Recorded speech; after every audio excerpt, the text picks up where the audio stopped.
Hey everyone, and welcome to Developer Tea. My name is Jonathan Cottrell, and in today's episode, we're talking about willpower versus systems. Today's episode is inspired by Scott Adams. If you've never heard of Scott Adams, you've probably heard of Dilbert, the comic.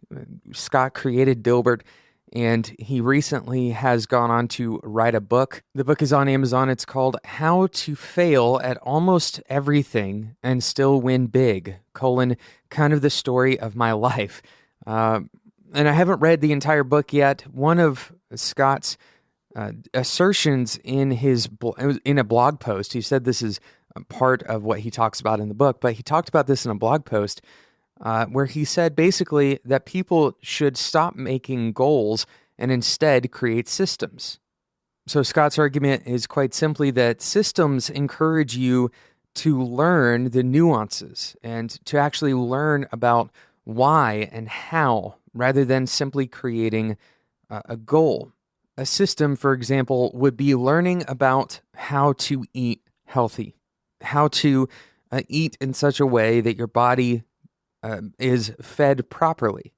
And Scott outlines this as a better way of thinking about nutrition, or a better way of thinking about diet, than having some arbitrary weight goal, right? So instead of having a goal, you have a system, and that system is bettered by education, and it's bettered by learning.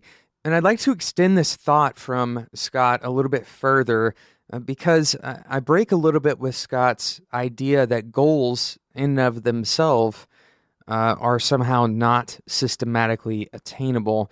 I don't think he necessarily believes that. If we were to sit down and have a conversation, I think that he would agree with what I'm about to lay out with you today, that the real problem isn't necessarily having a goal. It is having a goal that requires only willpower. Let me say that again. Having a goal that you are not systematically, first of all, determining, right? It's arbitrary goals that you set without any kind of system to inform why you're setting that goal, number one.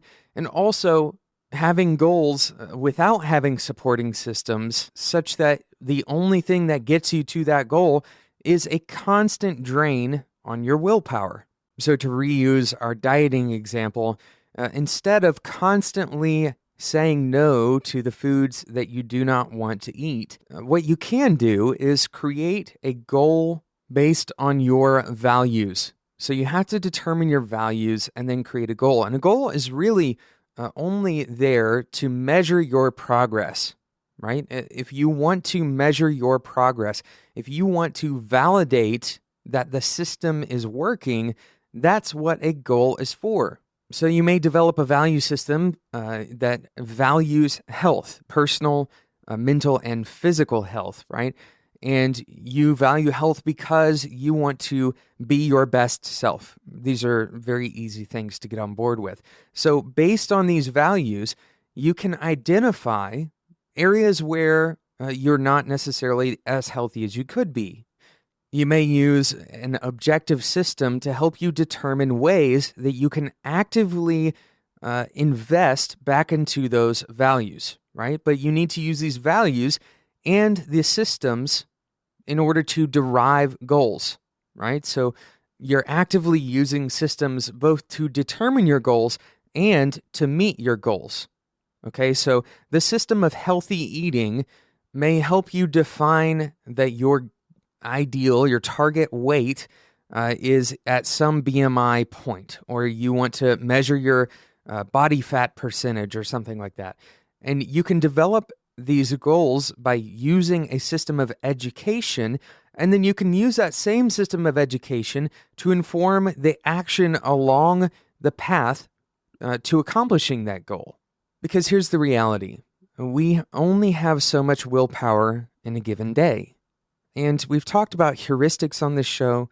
We've talked about having usable or sensible defaults, positive defaults. So, for example, my wife and I, we set up a default last year that every day we're going to exercise, and that is our default behavior, instead of having to opt in to exercise, we now have to opt out of exercise. It's a very simple mental shift, and it doesn't really change anything tangibly. We aren't really actually changing something about our route. We aren't changing our gym membership or anything like that. We're just simply shifting this perspective, our way of talking about exercise. Instead of asking, do you want to exercise today? We now ask, do you want to take a break today? Do you want to opt out of exercise today? And this is a system that we've set up. And there are similar systems for things like health, but there are also systems that you can employ in your everyday work, right? So, for example, you can set up systematic ways of dealing with personal relationships. And some people avoid this idea because it sounds cold or somehow overly systematic to them. But there is so much that you can avoid if you create systems around your relationships. And when I say avoid, I mean there's so much conflict that you can avoid. There's so many things that if you only are relying on your intuition, if you're only relying on your each and every day willpower to make the right decisions, then your willpower will eventually fail you. And you can see this happening all the time if you look at teams who shift over into test-driven development. And if they don't have a system in place, a lot of times what they're relying on is their intuition and their gut, their willpower, their resolve, right? Because we can have a meeting and talk about test-driven development. We can have a meeting and talk about coding standards, about simplicity, about code review, and then walk away from that meeting highly energized. In the same way that on January 1st, when everybody makes resolutions, they walk away from those resolutions with enough energy to get started on them. And very few people have a problem starting on their resolutions. A lot of people have a problem starting on them on day 2 and on day 3 and on day 4 because their willpower begins to run out. If instead of relying on willpower and energy in order to accomplish the things that you want to accomplish, in order to reach the goals that you want to reach, instead of relying on that willpower and the overabundance of energy that comes from the excitement of novelty and agreement, instead of relying on those things, build systems with that initial energy. Build ways of sustaining good decisions. Build ways of sustaining good behaviors and good habits. Build a system around your test-driven development that supports that behavior. Adopt new tools that make test-driven development easier to adopt on a more consistent basis. Don't stop making goals. Don't stop identifying where you want to be, looking into the future, and trying to come up with an objective measurement that you would like to hit. Of course, make sure that when you are creating these goals, you're doing so based on values and based on systems. And finally, as you proceed towards those goals, don't use your willpower. This is not enough.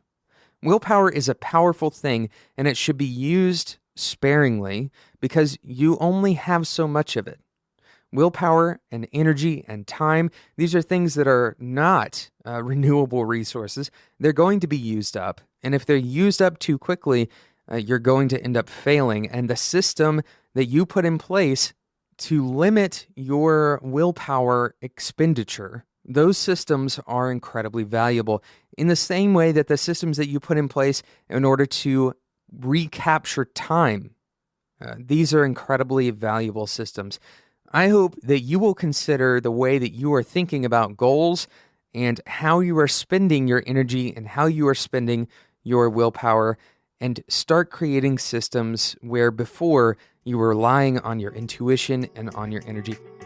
Thank you so much for listening to today's episode of Developer Tea. I hope you're enjoying these episodes. If you are, make sure you go and leave a review in iTunes. This is the best way to help other developers just like you stumble on Developer Tea as they're browsing around for new podcasts. So I really appreciate those ratings, those reviews. Those are huge, huge helps to the show. Thank you so much for listening. If you don't want to miss out on future episodes, by the way, make sure you subscribe in whatever podcasting app you use.